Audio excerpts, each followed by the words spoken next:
All right, you already know what we're talking about. Some people love them, some people hate them, but millions of people are watching them. Episodes of Dr. Pimple Popper are hugely popular. That's right. We got to meet the woman behind all those infamous pops, renowned dermatologist, Dr. Sandra Lee. Now, we know that a skincare routine can cost a pretty penny, but she let us in on some tips that won't break the bank.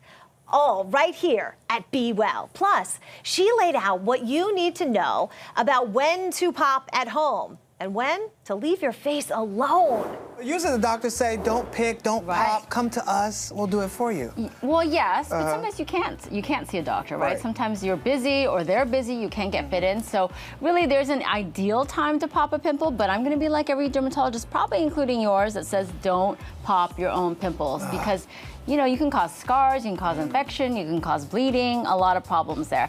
But if you just do it in a gentle manner, you steam your skin, you soften it up to really soften up those pores and any kind of dirt or debris, oil and dead skin cells that are in there, that'll help them to be expressed more easily. And you make sure your hands are clean, any instruments you use are clean, right? You want to just gently push on from all sides until you see something come out. And if nothing comes out in like 10 seconds, you should quit. Right, you know what I mean? It's too soon. Yeah, because there's definitely times where you don't want to pop a pimple, right? It's those ones that you feel under the skin but you can't see, or you know they're coming up and they're kind of red and you're so tempted to do something with them.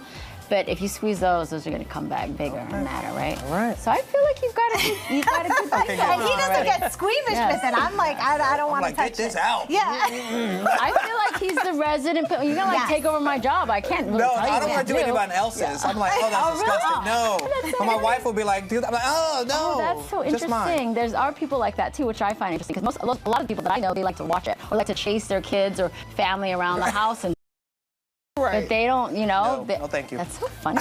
So now I wonder, what is like a good skincare tip or tips for people that are on a budget? Because everybody's, you know, watching their money right now so much, and skincare can be really expensive. Yes, I know. You know, you can really find, you want to look for certain ingredients, and then you can find them at any price, really, right? You can find them in really expensive or really inexpensive. And I think if you're talking about acne, you know, you want to look for salicylic acid, benzoyl peroxide, things like that we know can help treat your acne. Now, if I see all these things like retinol or whatever, you know, if you want to. So is that great? Like yes. Yes, retinol is really great because it kind of is twofold. It can help with your acne, but it can also help with your anti-aging, like fine lines and wrinkles, which, you know, it's obviously just a benefit. Obviously, it's something great to have as well. So that is great too. You know, but it can be a little drying, so you have to be careful. But you can find those at all prices. But what about avoiding all the skin problems altogether? Because I see some people say you have to do the cleanser, the toner, the you know, exfoliating, all this, or should you do something just basic and simple?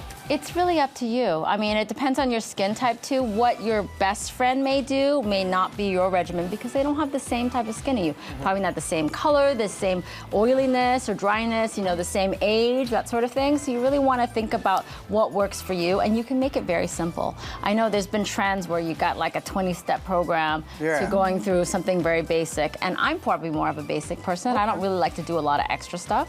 All right. So how do we know if we have something on our skin that, uh-oh, this is actual trouble as opposed to I can mess around with it? Well, the things you want to look for is something that kind of persists but may bleed and heal and then bleed again. Sometimes it's not uncommon for us to see somebody that has a skin cancer or something like that, and they felt like it's been there for a while, but that it would kind of heal and go away, or they'd forget about it, but it would come back again, or bleed really easily. Those are signs that you could have what's called a non-melanoma skin cancer. So they're not life-threatening per se, certainly at a small size, but they are locally destructive. So that's something you want to look at, and you also want to just notice any kind of funny spot on you that you're getting when you're older, because you really are not supposed to be getting new moles after your mid to late 20s. You can get other things, like I like to call them wisdom spots. Oh, because I have them. A bunch of other things you can get, yes, but not a new mole. So if you have a mole that sort of changes or looks new, that's something to have looked at. Well, I think all those reasons are why some people are afraid to go to the dermatologist is because of the unknown. So what advice would you give to those people who are a little squeamish or afraid to go? You know, I feel hopefully the show and like our videos make us less scary. I mean, I think people come from really far to see me just for for a pimple, really, for something so simple as that, right? So I think hopefully it'll show people that it's not so bad and that we're painless in general. You know, we really try to make sure people are comfortable. But if you're curious about something, or if you have some sort of, you know, intuition telling you, you know, I'm not so sure about this, you really should have it looked at. Absolutely. All right, so I've got a spot. No, I'm just kidding. You wouldn't be the first today. I know. I'm sure everybody's getting you in the hallway. Like, just a second. Yeah, now before you go, I also have to ask you, your show on TLC is hugely popular. Everyone loves it. It's one of those, like, train wrecks you can't turn away from. Okay, so what's the wildest reaction or situation that you've ever come into contact with? Oh, I mean, there's more than one. I mean, it's always like a situation. There's always something going on. I mean, there's some people that have almost jumped off the table and taken off, you know? Yeah, and it's just a situation because there's a lot of people that are coming from all parts of the world, and you know, a lot of times it's grown so big because they're scared of having it removed. So this is a huge deal for them to come to our office. So we really just need to make sure that they're comfortable. My whole goal is to just allay their fears, you know, just make sure that they feel safe and comfortable, that they trust me, and then that'll help. And that could be life-changing for some. Yeah. I mean, you think about it. It is. I'm really lucky what I get to. And we're lucky we get to watch it. Thanks so much for joining us. I bet you'd be more lucky if like you got to witness it in person, right? We should bring you guys to the office. Oh no, let's do it. I'm down. I'll go. I'll be in the waiting room. Like this. That's how it should be there. All right. Thanks, Dr. Lee. Of course. Okay, so are you ready for me to pop your pimples? No.